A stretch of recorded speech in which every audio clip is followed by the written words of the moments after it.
Jalen Green has become one of the more underwhelming talents in the NBA. For a guy whose shot creation skills was praised coming into the league, the efficiency just never matched up. Green is a 20 points per game scorer, but he shoots it on a 54% true shooting, not much of an efficient mark. All in all, Jalen Green's scoring just doesn't bend defenses. Defenses don't really play aggressive coverages on him. They don't scheme for him. They don't give him much attention because his game doesn't translate to alright, we really have to game plan for him. And a lot of teams are just comfortable letting him play one-on-one, and whatever happens, happens. And that's probably the worst position to be in as a scorer. I think the easiest skill for Jalen to grow on to be a much more deadlier option is the shooting. That efficiency all around has to be better. Green attempts 8 threes a game and only shoots 35% on those. He has never shot above 35% from 3 for his entire career. He is a reliable shooter off the catch where he shoots 40% from, but he attempts more off the dribble threes than off the catch threes, close to 5 off the dribble threes a game, which really tanks his percentage, which is at 31% on off the dribble threes. On a lot of his off the dribble 3-point attempts, they are very, very questionable shots where defenders are just all over him and he still takes it, or he does create that space but he steps back into a shot a bit further from the 3-point line, taking a deeper 3 than needed. His processing on those shots aren't all bad. The space creation to get into those shots are there, but sometimes it can get too wacky. He is very smart about taking threes off of screens, noticing if defenses is playing him up or sagging when he comes off screens, and just immediately get into that jumper. So he has a quick trigger coming off of screens, which is a good sign that he can be a movement type of guy. Now his mid-range game is something he can lean more into. He takes a ton of threes, and his mid-range game, the efficiency there is just very poor. 35% mid-range shooter from there. And Green doesn't really have a spot that he can seek out or get to and be deadly from. He can create shots based off his space creation, but he just doesn't knock them down consistently. And one of the more depressing skills that hasn't really lived up to much is Jalen Green's finishing around the rim. Green has a slim frame, very much so lighter than other NBA guards in the league, and that does help in his ability to be explosive going to the basket. He has a quick first step and match that with his solid handle to change directions, and he is a capable guy of getting downhill one-on-one or off of ball screens. That's a skill not many guards have, that explosive burst. So he has that going for him, which is a positive thing.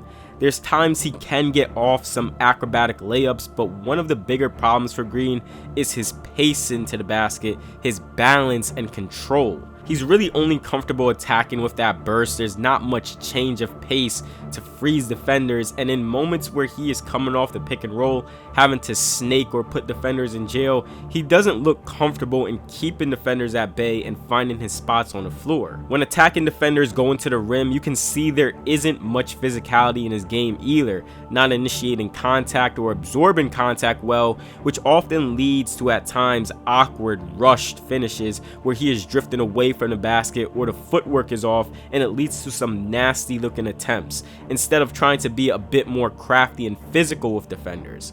If defenders are just playing you well, not reacting to your change of directions, dribble moves, being able to bump or initiate contact is something to throw defenders off balance to create an opening for yourself.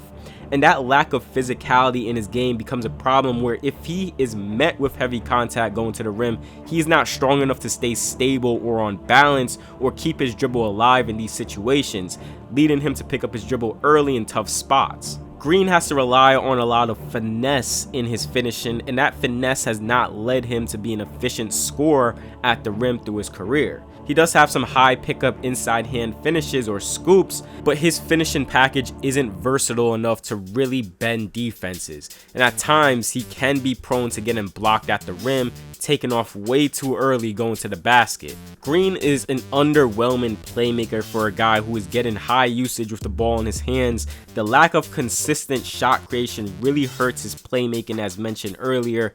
Defenses don't bend or get out of whack when Green handles the ball. living with that one-on-one play. If defenses don't move against you, then no one is going to step over to help, which leads to no clean openings to teammates for passes. There's flashes of willing passing and good reads from him, hitting dump-off passes and hitting shooters, but his inability to play in traffic and read how the defense is playing him at a quicker level is just not there, as well as the accuracy on his passes can be off.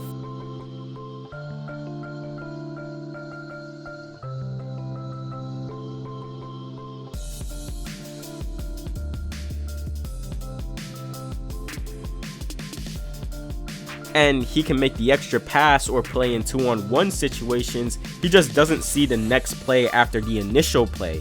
And I'd rank him as a below average passer, but there is potential that I see from him to where he can be a pretty solid, reliable secondary level passer if the consistency in reading the floor is better. Udoka was really able to get some good activity out of Green on defense last year, being a pest at times at the point of attack. And this has been one of the positive improvements in Green's game that really helps him be a more impactful player.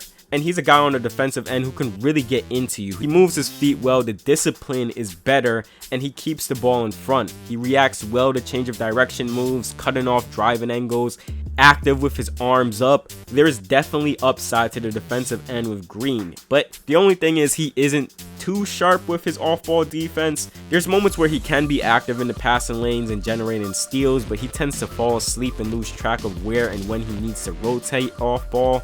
So it's not all positive. I'm more so high on the on-ball defensive stuff than the off-ball stuff. Now, Jalen Green is a clear example of having the loud skills, the explosiveness, bursts, acrobatic finishes, creating shots, but the quiet, small skills are just not there.